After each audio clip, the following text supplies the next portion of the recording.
Hey there, Twisted Sage here. I'm coming to you from a 15-degree Sun in Sagittarius, 29-degree Moon in Leo. I was trying to get this out a bit sooner, but those who do pay attention to my world know that I always got a lot going on. I'm going to touch on the weather. I guess comment if you're watching this from other regions, but one thing I do connect the dots with is paying attention to what happens with the weather according to the planetary alignments.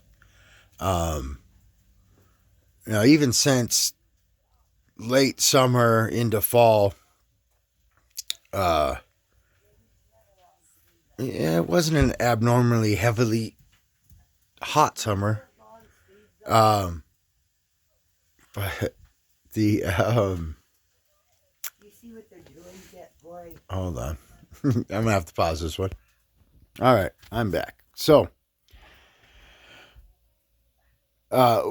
we had a couple of sudden cold fronts strike through, but for the most part, it's been a mild fall.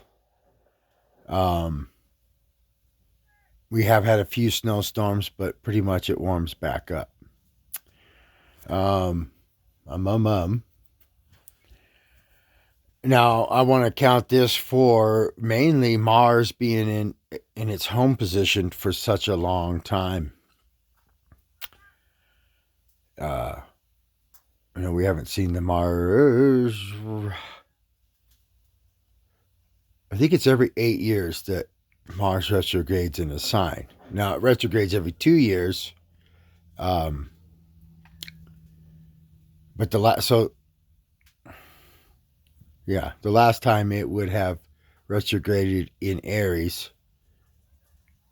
I believe it would have been 8 years ago. But I feel like, again, what does a planet do? The net of the plan, it holds whatever element it's in. So, holds that energy, holds that theme. So it's a cardinal fire. So I believe this definitely contributes to, it's definitely up here in the eastern Arizona for a milder, warmer fall season. Now, I do think we're going to hit a heavy cold winter. Once Mars enters into Taurus, it conjuncts Uranus, which is a winter planet. So Uranus being the holding energy for Aquarius, though it's in a spring element. I do believe this. Again, it's Uranus, so there's always going to be some suddenness, some surprise, some out of nowhere.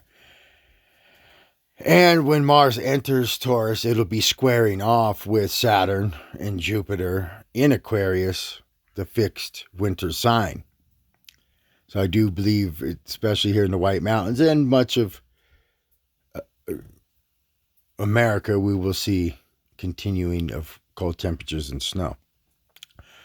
So those for the local White Mountain area,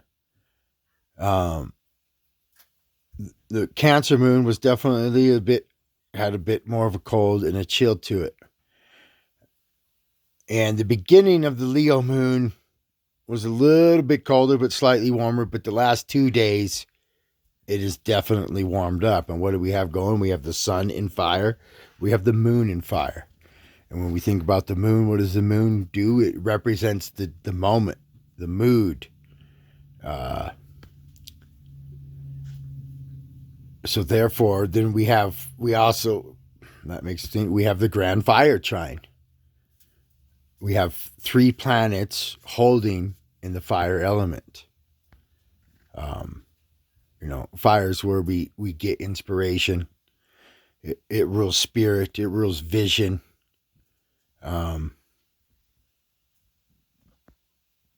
know from For me, it's been feeling better. I don't think, regardless, the dominant energy is still Capricorn. Saturn ruling the show in Capricorn. So we're fixing to go into a Virgo moon, but perhaps I'll jump into that when we're there. I was going to touch on conjunctions, but perhaps I'll touch on that next one. I'll leave this one shorter. So yes, everything up there affects down here. I'm going to leave this one with, what are you giving your energy to? You know, I've been one that I can't help my kind, caring nature. You know, I don't think, yeah, we can change or aspire to change. But, you know what I mean? You're not going to make a Dodge Dakota. You're not going to transform that energy into a Ferrari. Now, you can work on it. You can, whatever. You can add certain things to increase horsepower and a stronger suspension to go around turns. But as much as you can beef up that Dodge Dakota's performance, you're still never going to make it a Ferrari. Okay, now vice versa. Like, you know, are you going to turn a Ferrari into a grocery getter or a wood hauler? No. So my point being that, like, I speak of me being kind of self-sacrificing in a sense. Like I do live for relationships, but I feel like most of the relationships I've had have been a hindrance in my life. You know, like, what is it all for? What is it all for? Anyways, yeah, I feel like there's a large sense that you can't fight your nature. You are who you are. You come to experience this life with a certain vehicle that you've agreed upon.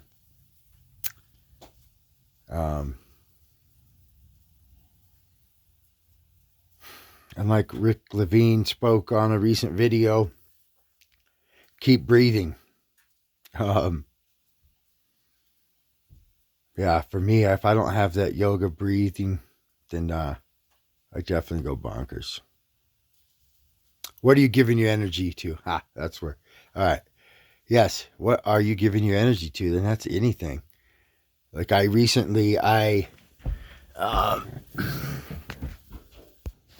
yes. What are you giving that energy to? And that could be any, you know what I mean? Like what are you spending your internet time on? You know, for me, as much as I love watching football and my Raiders, I've given a lot of energy to them motherfuckers. What are you getting back? It's not always about what you're getting back, but is the value in, is it worth it? Is it worth it to you? Is the sacrifice, in a certain sense, everything you put your energy to, you're selling your soul to that. So recognize that and be okay with perhaps whatever it is you choose. Like I was getting some thermals for my son, and I decided I was going to Big Five, and it said you had to wear a mask to enter, and that's a value or whatever sacrifice I'm not willing to stand for. So it's like if fuck it, I'll just wear a mask just so, because I need to buy what they have. No, that's sacrificing how I feel and believe about the issue just for the convenience. And I'm not about that.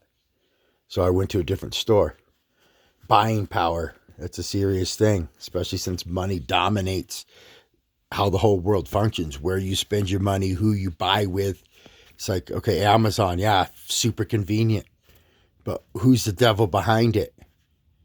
You know, when you buy Coca-Cola, how do you know you're not supporting a child trafficking ring? Anyways, Yeah. What are you putting your energy into?